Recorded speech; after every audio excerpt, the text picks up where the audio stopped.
Assalamualaikum warahmatullahi wabarakatuh. Alhamdulillahillazi arsala rasulahu bil huda wa dinil haqq liyuzhirahu 'ala ad-din kullih wa kafa billahi shahida. Wa usalli wa sallimu ala rasulihil karim wa ala alihi wa sahbihi ajma'in. Wan Aziza, Deputy Prime Minister, who happens to be my boss,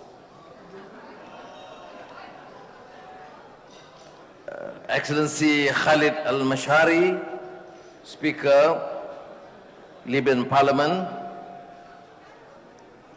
Excellency Ani Aisha Adams, Speaker, Malawi Parliament, Muhammad Ali Humaid, President Djibouti National Assembly, and Madam Dr. Xavier Jayakumar, Minister Water, Land, Natural Resources, Syed Ibrahim Syed Noor, MP for Ledang and Chairman of the Organizing Committee, and thank you for the superb handling of the conference. Hassan Turan, MP, ARC Party of course, representing President Erdogan. Shah Hamid Abdullah Al-Ahmad, President of the League of Parliamentarians Al-Quds. And of course, finally, the person who played an indefatigable role in coordinating the conference, my brother Saifuddin Nasution. Excellency, ladies and gentlemen, I humbly apologize. I was in East Java, near Bali. I didn't go to Bali. I went for a traditional Islamic conference organized by the traditional Islamic schools there, which I have promised a long time ago, and unfortunately the weather was not too kind. We had to wait at the tarmac with the Surabaya airport for 3 hours. So I'm coming in that same uniform, and I sought my permission for my boss to please appear here and wait till I come. And I'm very fortunate that my boss agreed. You know, it is very difficult to have a wife who happens to be your boss.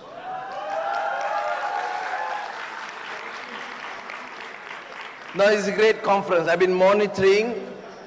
Brother Saifuddin and other brothers and sisters have kept me fully informed of the deliberations of this conference. And it is exceptionally meaningful because in this conference we have seen the presence of members of parliament who are Muslims and Christians and Hindus and Buddhists who participated and see the plight of the Palestinian struggle as a struggle for justice and for humanity. I must also take this opportunity to thank and express my profound appreciation for their unrelentless support. And I think from Syed Ibrahim, we have realized that the Malaysian Parliament, with the remarks of the Prime Minister, Tun Mahathir yesterday, and the Speaker of the Parliament, would of course take a more effective role in ensuring that Parliament continues to voice the concerns and aspirations of the Palestinian people. You are familiar with the old map, the Mappa Mundi kept at Hereford Cathedral, that at least explains a great history of the Christian presence. I'm alluding to that to show how Bait al-Maqdis and Al-Quds become a center for Jews, Christians and Muslims. But what is the essence? My understanding with the Palestinian struggle is a profound analysis by the great Palestinian scholar Edward Said, when he referred to the Palestinian cause as the politics of dispossession. You have lost your land, your houses, your belonging, and your dignity. And the fact that the United States of America, and now I call it the Trump peace plan, because essentially it's a Trump peace plan. It's not even the United States peace plan. A Trump peace plan which confirm and support this dispossession of people robbing people's land, of gross injustices, indignation, oppression, which has been going on for the last almost 1 century. And this is, to my mind, well expressed by you in the resolution, but would encapsulate what the great and profound Palestinian thinker referred to politics of dispossession. How do you expect a civil, human, legitimate position taken by anyone, any country, any race, any religion to support a cause that goes against the very principle of justice that allows for the dispossession? What you possess, you have lost. And the international community, some are completely silent. There's a moral abdication. Some, of course, went to support the transgression, the continued transgression and dehumanization of the Palestinian cause. I must, again, commend, as I've said to many of my Palestinian friends, from the days of Yasser Arafat. I remember in 1983, I was assigned to attend the PLO conference in Algiers and witness for myself the spirit of the struggle of the Palestinian people, which is unrivaled. I said this many times and many occasions. Had this happened to many of us in many other countries, many would have just submitted or surrendered. But we salute the spirit of the struggle of the Palestinian people for the continued resolve in support of the struggle. We are familiar with Balfour, Lord Balfour, a country without people, a people without land. The same principle is applied and accepted by the United States, supporting the Israeli occupation and oppression of the Palestinian people. I would not venture to that. I would just note in my conclusion the remarks that one, of course, we detest and oppose strongly the Trump peace plan. And I'm proud to say that in Malaysia, parties of all persuasions, all religions and race are at least committed in support of the just struggle of the Palestinian people. But I would also add, as you have seen, the sense of support and commitment of not only Muslims, but countries from Asia, Africa, working together to try and assist. But let us first ask, what is wrong with our societies? Why is it that we have not been able to raise the specter of the injustices against the Palestinian people at a level that would be respected and accepted by most countries?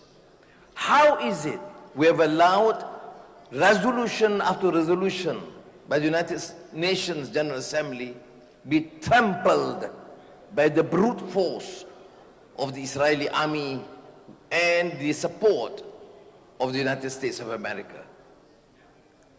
This is one question which I think we, Muslim countries, developing countries must also answer. Why are we complicit or abdicate our moral responsibility? We all talk about it. It becomes a cause célèbre. All political leaders talk about it. All leaders would want to survive and appeal to the Muslim masses by appealing their people to support.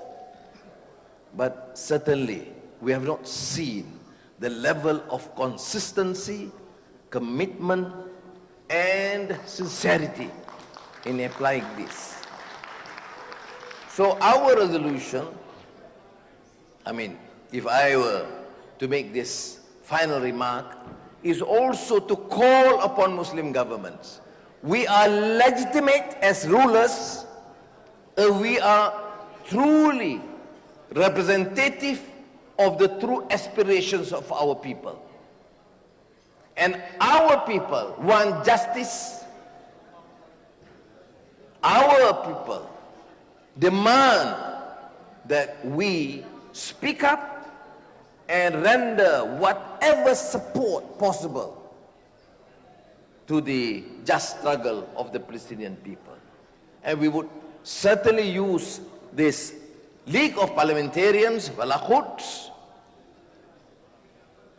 to continue to engage with other Muslim countries not represented, to suggest to them, number one, a clear position. Number two, a mere rhetoric is not acceptable. Number three, a clear commitment and a clear action. I would say I was discussing our thinking aloud on the plane at the lowest ebb of the Ottoman Empire under Sultan Al-Hamid. It is amazing to note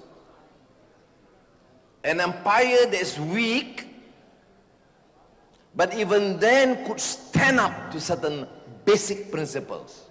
When he said, we, the Ottoman Empire at that time, we, in reference to the Palestinian struggle, we will never accept vivisection of the Palestinian cause.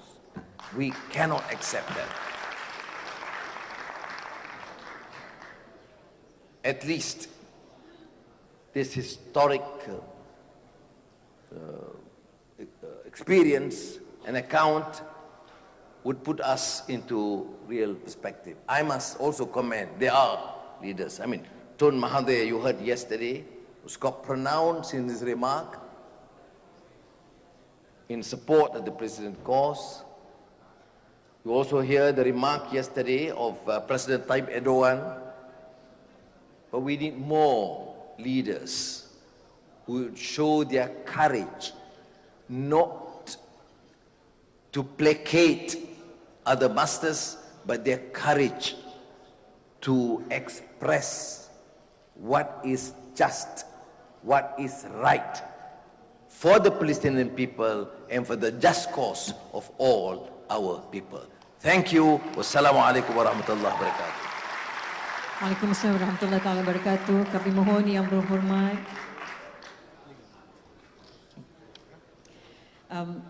ضيوفنا الأجلاء وحضورنا الكرام، اسمحوا لي الآن أن أدعو إلى المنصة رئيس رابطة البرلمانيون لأجل القدس سعادة الشيخ حميد بن عبد الله الأحمر لتكريم داتوك سري أنور إبراهيم من خلال تقديم التذكار، فليتفضل مشكورا.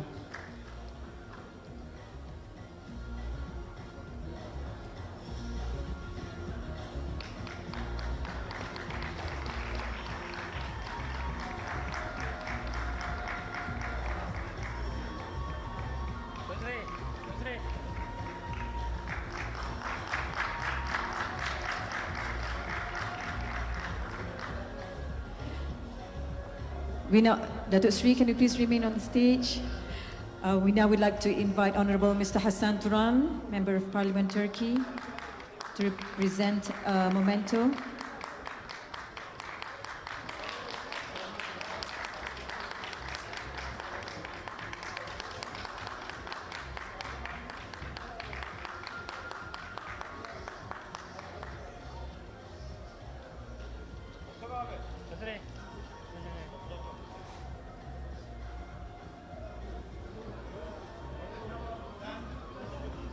Thank you, Datuk Seri.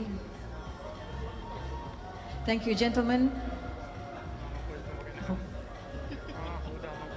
Can we please...